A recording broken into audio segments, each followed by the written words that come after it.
اچھا، گرہ بندی ایک فن تھا جو اس کے امین ہوئے ہیں اس فن کے، گرہ بندی کے، ان میں سے ایک آپ بہت بڑا نام ہے، بلکہ آپ کی شہرت بھی ایسی ہو گئی، اور ہم نے محافل میں اکثر دیکھا کہ نعت خواں پڑھتے ہوئے یہ چاہتے ہیں کہ خالد بھائی کم از کم کوئی ایک آدھی گرہ اس پہ کر دیں۔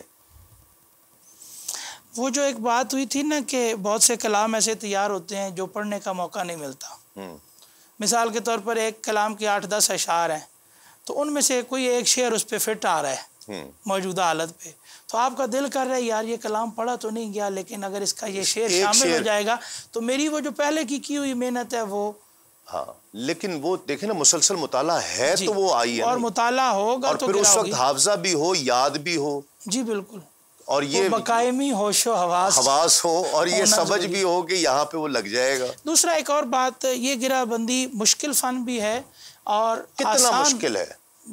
میں بتا رہا ہوں کہ آپ اپنا پڑھ کے بیٹھ چکے ہیں محفل میں، اور اپنی پرفارمنس پہ آپ فلی طور پہ فورس لگاتے ہیں، جی ہاں، ٹھیک ہے، کہ اس کے بعد گنجائش نہیں ہوتی، پھر بھی محفل میں ذہناً حاضر رہنا یہ مشکل کام ہے، مشکل، خواہ نقیب ہے، خواہ نعت خواں ہے، ایسا ہی خواہ عالم دین ہے، بالکل ایسا ہی، تو ان کو ساتھ ساتھ سماعت کرنا گرہ تب چلتی ہے۔ اگر آپ کا ذہن حاضر نہیں ہے، ایک لمحے کے لیے بھی آپ آؤٹ ہوئے ہیں، آپ کو سارے اشعار بھول جائیں گے، کبھی گرہ آپ نہیں کر پائیں گے۔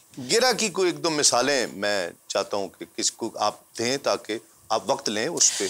جی، گرہ کی مثال میں کوئی ایک دو مثالیں میں ناظرین کو ہم جو کہ گرہ بندی ہوتی کیسے ہے، یعنی شعر کی، پھر اس میں جب نعت خواں گرہ کر رہا ہے تو اس میں تو آپ کی موسیقیت، جی، آپ کا جس راگ میں پڑھا جا رہا ہے وہ اسی راگ میں لوٹنا ہے، اس طرز میں لوٹنا ہے آپ کو، اور پھر فکری ہم آہنگی بھی اس میں ہو، وہ سب سے زیادہ ضروری ہے کہ مدینہ طیبہ کی یاد میں اگر شعر کہا جا رہا ہے تو مدینہ طیبہ کی جدائی، اس کے ہجر میں، اس میں سارے اشعار وہ آنے چاہیے، پھر تو بندش بھی ویسے ہی ہو، پھر تو گرہ ہے۔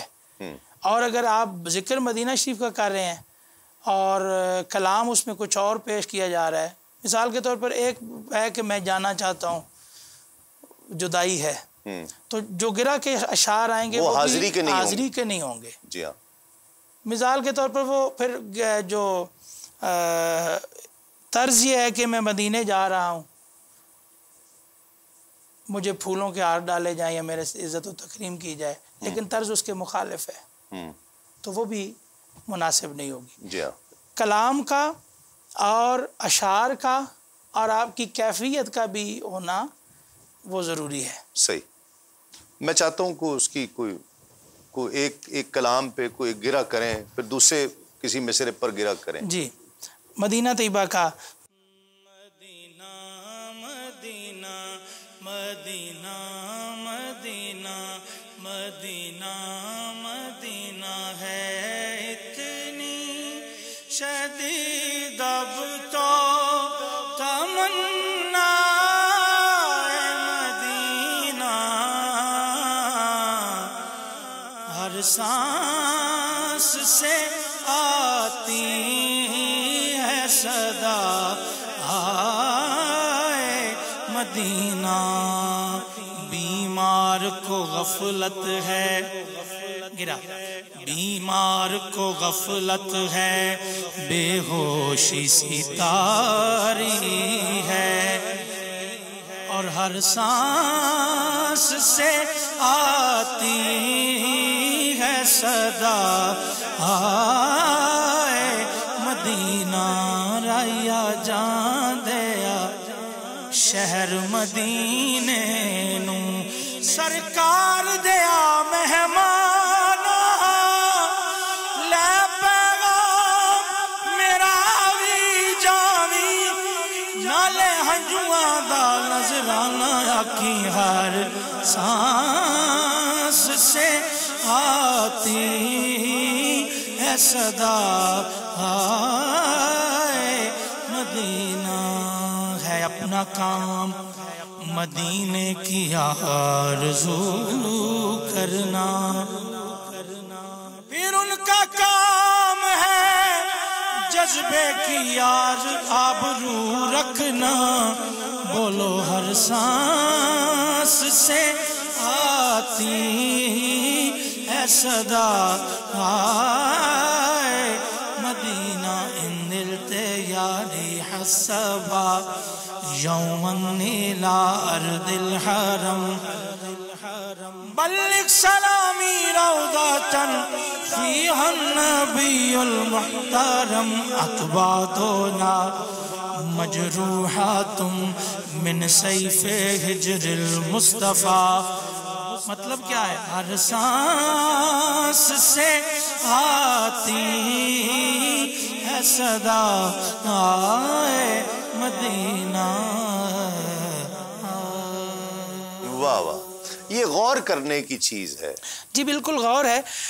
پورا شعر پڑھنا بھی ضروری نہیں ہے. جی ہاں.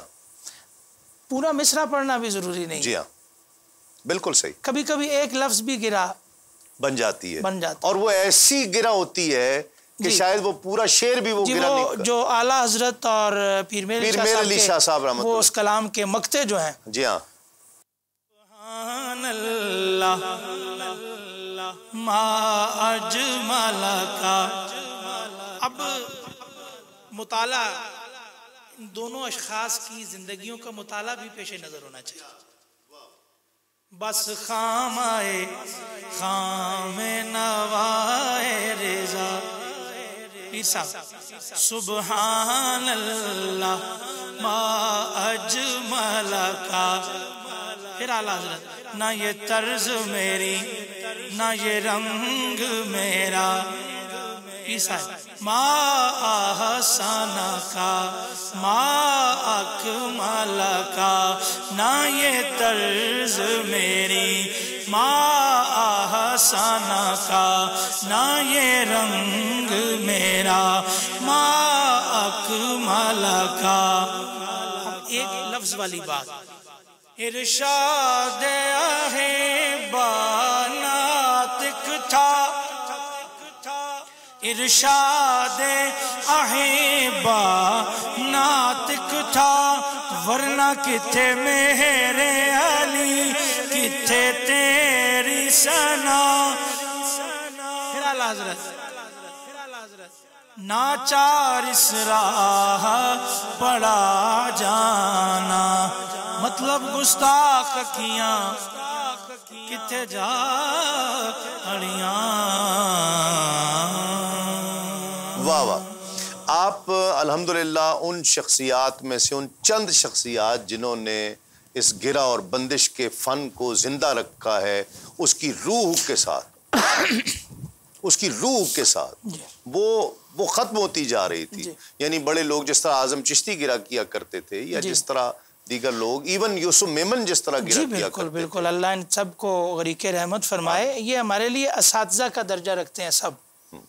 حضرت علی کا فرمان کہ جس سے آپ ایک لفظ بھی سیکھتے ہیں وہ آپ کا استاد ہے. اور فی زمانہ یہی سب سے بڑا المیہ ہے. کوئی کسی کو ماننے کو تیار نہیں. جی ہاں.